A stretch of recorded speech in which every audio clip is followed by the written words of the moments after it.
Praise the lord. Good morning. మన ప్రభువును రక్షకుడైన యేసుక్రీస్తు పరిశుద్ధ నామంలో యేసుతో అనుదినము అని ఈ పరిచర్య ద్వారా ప్రతిదినము దేవుని యొక్క శ్రేష్టమైన వాక్యాన్ని వింటున్న మీ అందరికీ నా హృదయపూర్వక శుభములు. నా ప్రియ సహోదరి సహోదరుడు చిన్న ప్రార్థన చేసుకున్నాం.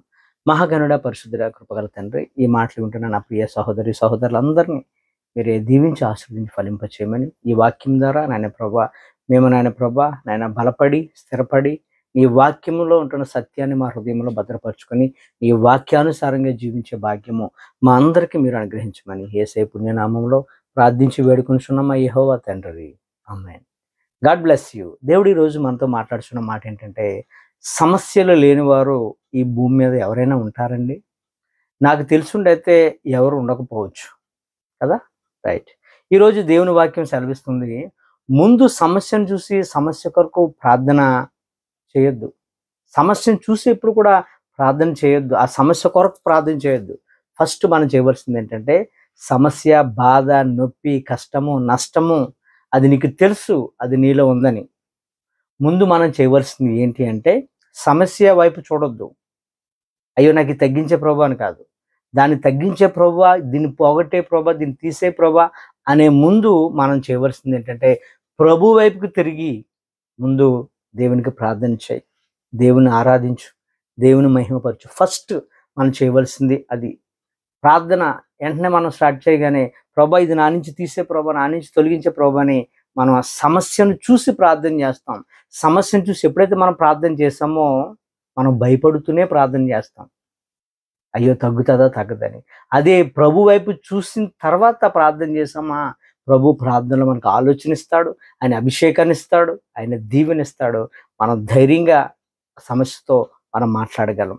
పౌలు భక్తుడు దేవుని అడుగుచున్నాడు ఏమనంటే, కొరింథీయులకు రాసిన 2వ పత్రిక 12వ అధ్యాయం 7వ వచనంలో, నాకు కలిగిన ప్రత్యక్షతలు బహు విశేషంగా ఉన్నందున నేను అత్యధికంగా హెచ్చిపోకుండా నిమిత్తము నాకు శరీరములో ఒక ముళ్ళు, నేను అత్యధికముగా హెచ్చిపోకుండా నిమిత్తము నన్ను నలగొట్టుటకు సాతాను యొక్క దూతగా ఉంచబడను.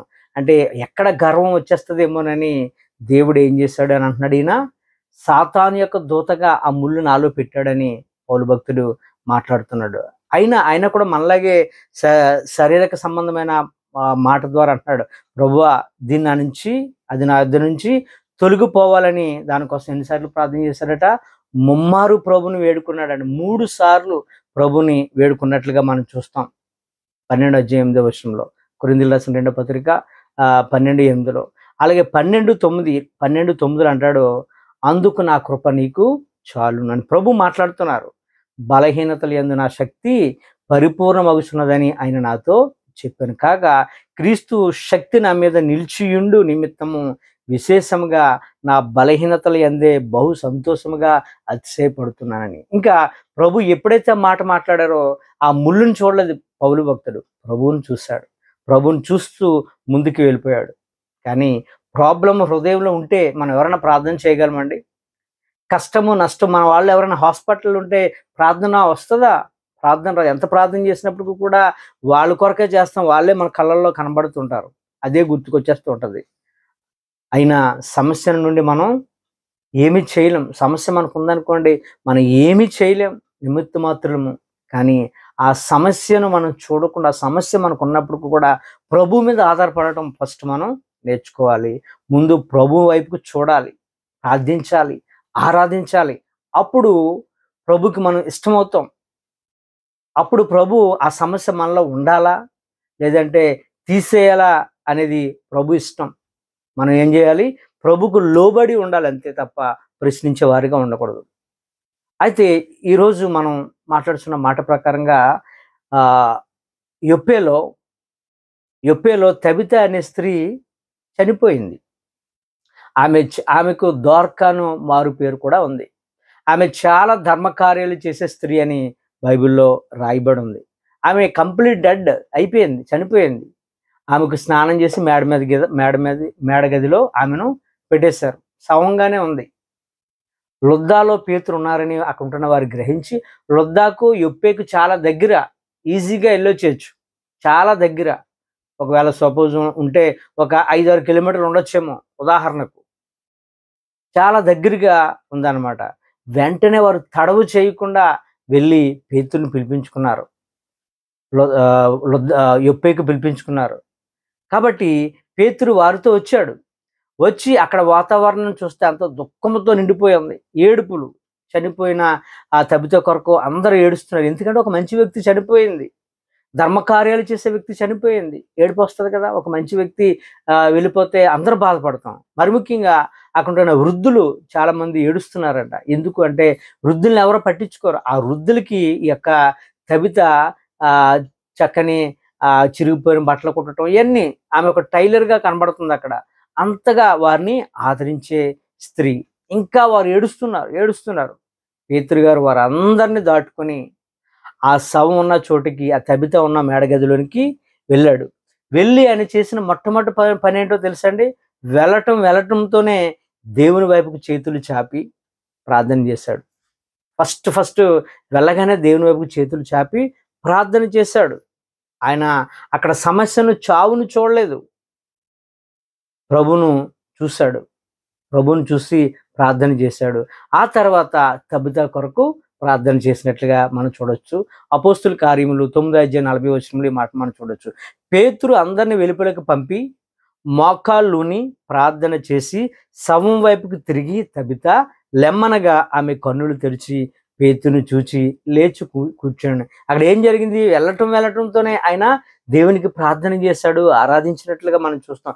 ఆ తర్వాత చేసిన రెండో పని ఏంటంటే తబిత వైపుకు చూసి ఆయన మాట్లాడారు, ప్రార్థన చేసినట్లుగా మనం చూస్తాం. శవం వైపు తిరిగి తబిత లెమ్మనగా ఆమె దిగ్గున లేచి కన్నులు తెరిచి కూర్చున్నట్లుగా ఉంది. తర్వాత ఆమె అక్కడ ఉంటున్న ఆ వృద్ధులను పిలిపించి, విధవరాండ్రులను పిలిపించి ఆమెను వారికి సజీవురాలుగా అప్పగించినట్లుగా మనం అపోస్తుల కార్యం 9:41 ఈ మాటలు మనం చూడొచ్చు.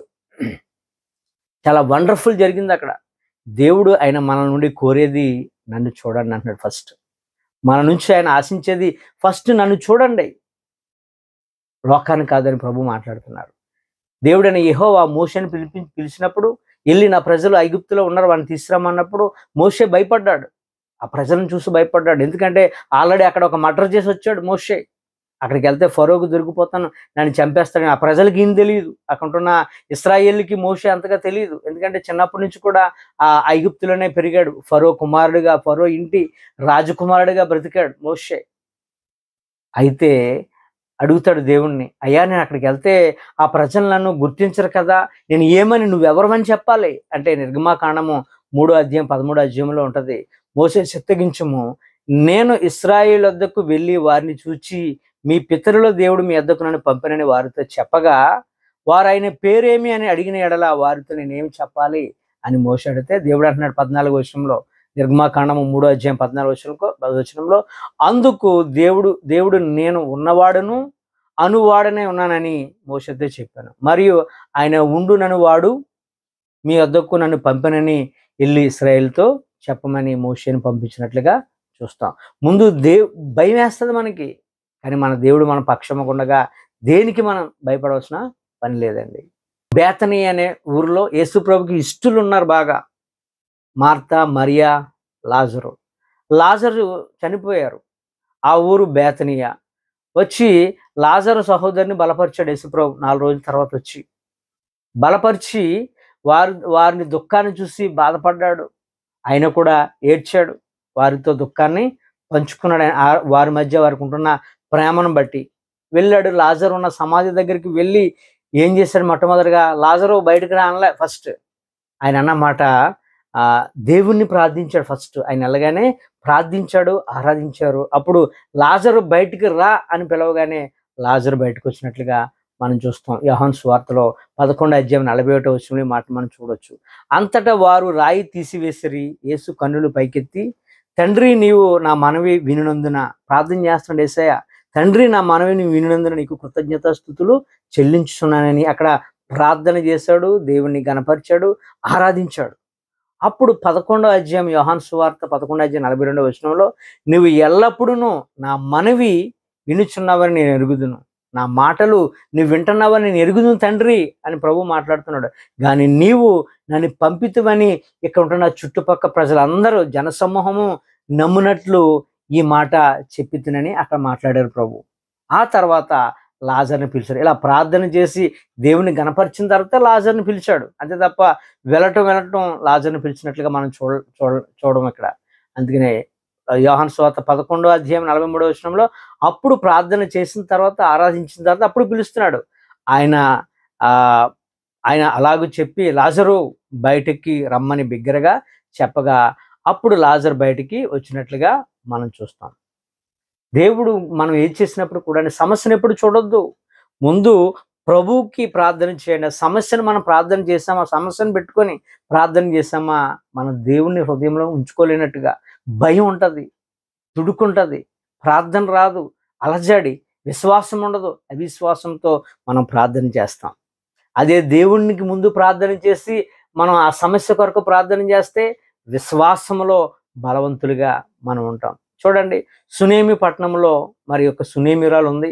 అదే ప్రాంతానికి మరి ఎలీషా ప్రవక్త వెళ్ళి వస్తుండగా ఆయనను పిలిపించి వారింట్లో చిన్న గది వేసి ఆయనకు ఆశ్రయం ఇవ్వటం ద్వారా మరి వారికి ఉంటున్న లోటు మనకు తెలుసు. బిడ్డలు లేరు, బిడ్డని ఇచ్చారు.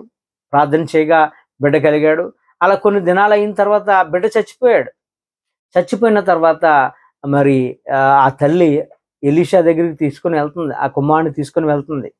అయితే కొండమీద చూస్తున్నారు, వచ్చేది ఆ సునేమి రాలు కదా అని ఎలీషా గెహాజీతో అంటున్నాడు. వచ్చారు, ఏంటమ్మా పరిస్థితి అంటే, ఇదిగో నా కుమారుడు చనిపోయాడంటే, అప్పుడు ఎలీషా ఏం చేశాడంటే గెహాజీనిచ్చి దేవుని యొక్క దండమనిచ్చి వెళ్ళి అతని ముఖం మీద పెట్టి ప్రార్థన చేయి అని చెప్పగానే వెళ్ళాడు. గెహాజీ పని అవల. ఇక్కడ మనం నేర్చుకోవాల్సింది ఏంటంటే, గెహాజీ వచ్చాడు కానీ ఆయన ప్రార్థన చేసి ఉండకపోవచ్చు, అందుకే పని జరగలేదు. ఆ తర్వాత ఎలీషా వెళ్తారు. ఎలీషా గారు వెళ్ళిన తర్వాత ఆ ఇంట వెళ్ళి ఆయన ప్రార్థించగా ముందు ఆయన వెళ్ళటం ప్రార్థన చేశాడు.